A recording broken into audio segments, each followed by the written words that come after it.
Assalamualaikum. Kita mengecek apa ni, sarang keluluk yang baru 1 hari. Kita letak kat sini. Oh, ada lebah lah, ada pemangsa. Ish. Mana gila. Ish. Okey, kita tengok ratu kat mana. Oh, ada lah ratu. Oh, nampak tadi. Mana tadi?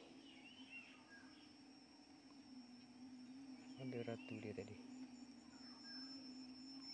Oh, tu dia. Tu dia. Tu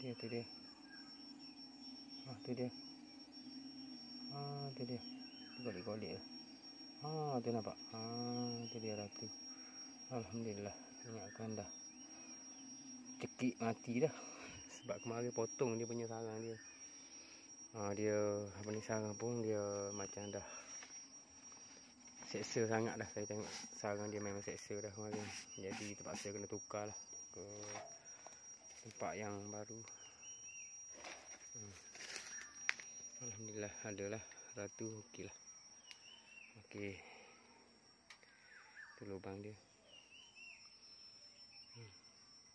Dia keluluk ni macam tak berdaya lah nampak.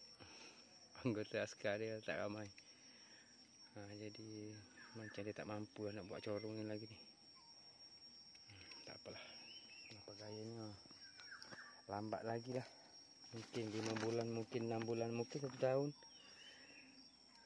Tunggu pecah dia punya telur tu dulu. Menetas semua tu. Barulah okey kot. Mana tu dia tadi?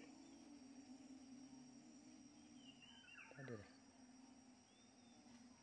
Ada tadi tu. Mana tadi?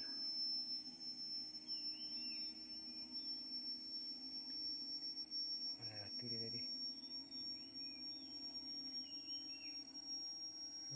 Okey dah. Bye. Semoga jumpa lagi.